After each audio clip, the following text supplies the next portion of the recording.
ดเบิ้งพี่น้อง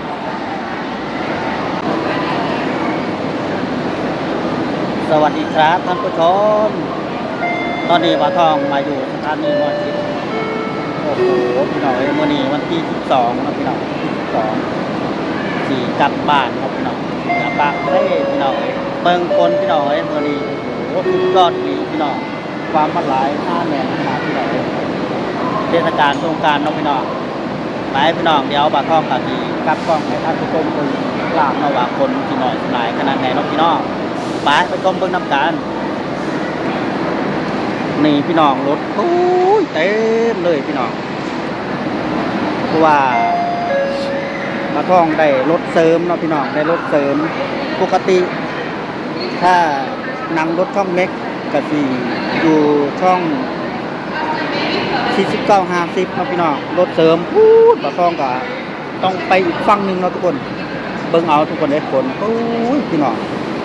ความหลายพี่น้อยมอชิดแตกแล้วพี่น้อยมอชิดแตกแล้ว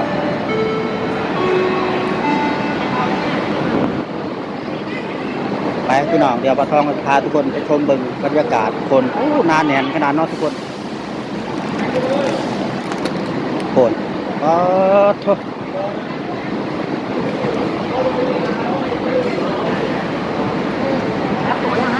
มอชิดแตกแล้วพี่น้องคนโอ้โทษคนเบิ้งทุกคนว่าโทษยังบ่ได้แน่น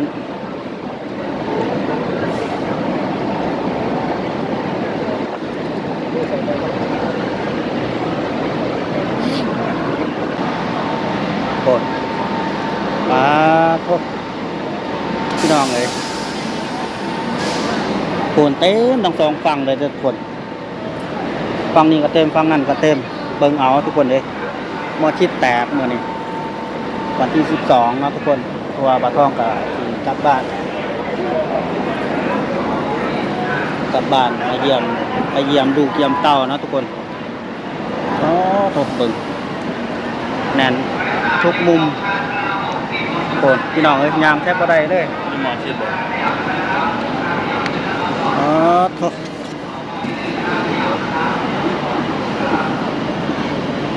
คนพี่น้อง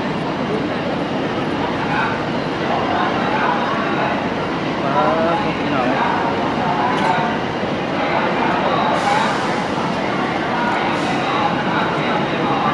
ให้พี่น้องแล้วก็มาดูท่านผู้ชมชมดูบรรยากาศเนาะท่านมา12คนพี่น้องตั้งแต่สะพานข้างบนก็สะพานข้างล่างแล้วคน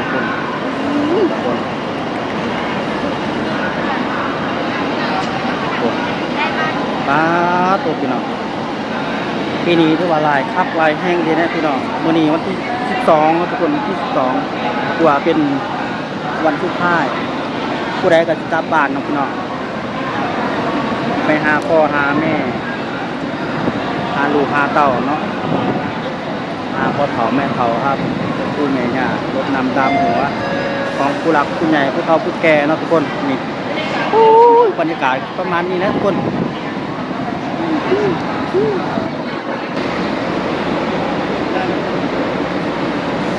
คนลายแห้งอีพี่น้องเอ้ย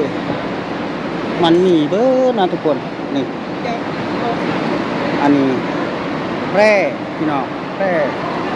โอ้อันนี้เป็นภาษาอย่างเพื่อฮอดพม่าบนพี่น้องนี่อันนี้เป็นรถพม่านะทุกคน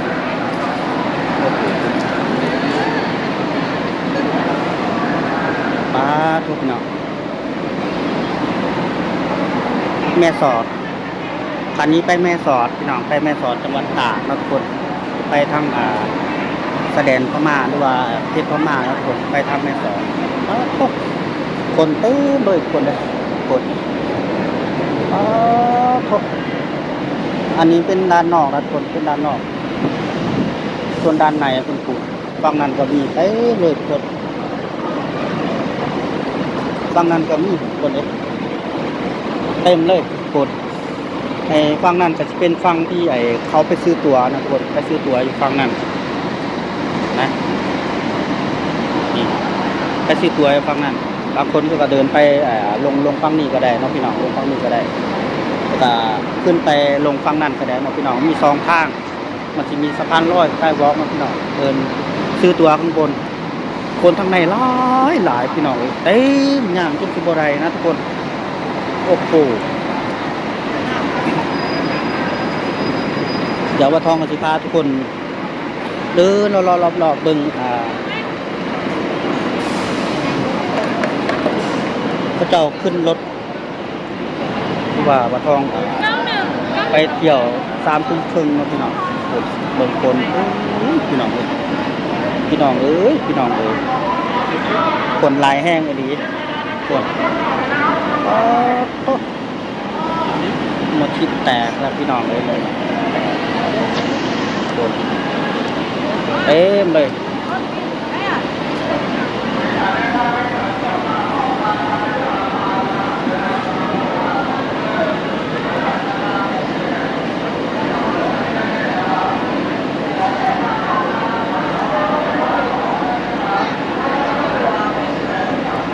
เพราะว่าบ่ทองกัดมื้ออื่นก็น่าจะประมาณ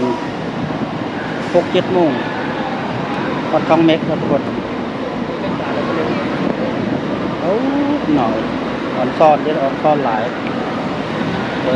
ทาน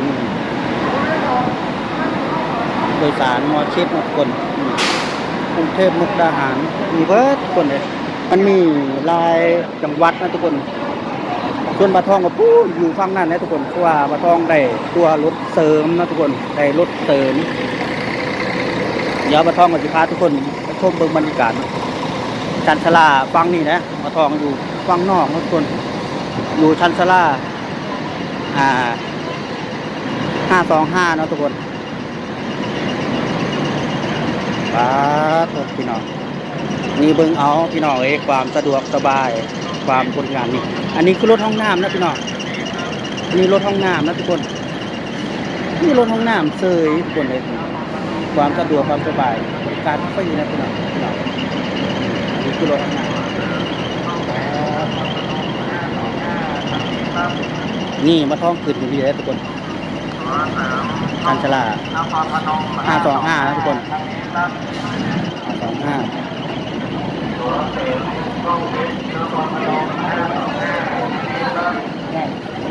นี่พี่น้องนี่คือของวัดทองนะทุกคนวัดทันยาฮอดบ้านนะทุกคนเบิดเงินเป็น1,000 กว่าแล้วทุกคนเลยเบิ้งของเสียเงินไปซองต่อทุกคนเลยว่าพระเจ้าไม่ได้บอกบาทองเนาะทั้งที่บาทองไปลงฟังนั่นนะทุกคนไปลงฟังนั่นก็ลงให้ฟังนั่นมันนี้ไปถามพระเจ้าบอกว่ามันอยู่ฟังนี่ทุกคนเลยไปจ้างรถเข็นมาอีกเสียอีก200 กว่าบาท300 กว่าบาทนะพี่น้องนี่ของซ้ำนี่ซุปเปอร์คาร์ของนะทุกคนก็คาของกับเบิดไป500 เกือบ600 บาทพี่น้องเพราะท่านฮอดใส่ยังอยู่มอชิดเบิดเงิน500-600แล้วพอรวมค่าแท็กซี่มาอีกนะทุกคนค่าแท็กซี่ก็ประมาณ300 กว่าบาทเกือบ400นะทุกคนนี่แต่ว่าเที่ยวบะทองเนี่ยเป็นเที่ยว3 ทุ่มครึ่งขนาดจองไว้นะทุกคนจองไว้บรรยากาศประมาณนี้นะทุกคนอันนี้อยู่ทันตลาดข้างนอกฟังเมฆนครพนมตัวด้านในเนี่ยคนแน่นหลายแห้งดีพี่น้องมือนี้เพราะว่าเขาไปทางในฮะยางก้มชิบไรพี่น้องมือนี้ลายคักลายแห้งดีมอนคิดแทบแตกเลยทุกคนเลย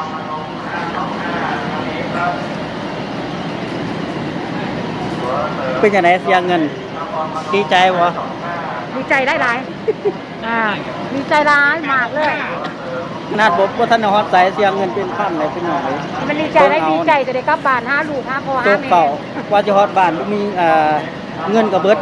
ดกลางข้างแล้วทุกคนเมาก็ได้นี่พี่น้องอันนี้ก็อีกเกี่ยว3 ทุ่มนะพี่น้องเกี่ยว3 ทุ่มครึ่งนะทุกคนเบิ่งเอาของเขาเลยว่าพระเจ้าขาขึ้นของนี่แหละพี่น้องปีละเถื่อเนาะเมื่อยามบาดยามพ่อยามแม่ยามลูกยามเต้านะทุกคนซึ่งว่าที่เสียเงินน้อยเงินหลายก็สำคัญนะพี่น้องสำคัญคือว่าปีละเถื่อเนาะเมื่อยามพ่อยามแม่ยามลูกยามเต้านะทุกคน ครับเขาพี่น้องเบิ่งเครื่องของเขาเจ้าขึ้นรถเอ้เลยพี่น้องคนอันนี้เขาจะเกี่ยมออกแล้วทุกคนเกี่ยมออกแล้วเต็มเลยเต็มเลยพี่น้องเลยปีใหม่วันใหม่เนาะพี่น้องพี่ละเพื่อเนื้อบ้านเนื้อฮะพ่อฮะแม่สนุกสนานกินเหล้ากินเบียร์เนาะพี่น้องปีใหม่นี่พี่น้องยืนขาจนเนื้อแตกเนื้อแตนทุกคนเลยเนื้อแตกเนื้อแตนรถบนทันได้มากอันนี้เป็นเที่ยวตามตึ้งนะทุกคนเอาพี่น้องสำหรับคลิปนี้นะมาท่องลาท่านผู้ชมเพียงคนเดียวพี่น้องตามมากฝากกดซับสไครต์กดไลค์กดติดตามนะพี่น้องเพื่อเป็นกำลังใจให้มาท่องมาเด้อทุกคนเพราะว่ามาท่องไม่ได้ลงคลิปโดนเติบพี่น้องเกือบเป็นเดือนทุกคนเลยเอาสำหรับคลิปนี้กับศิลาเพียงคนเดียวเดี๋ยวพบกันในคลิปหน้าสวัสดีครับ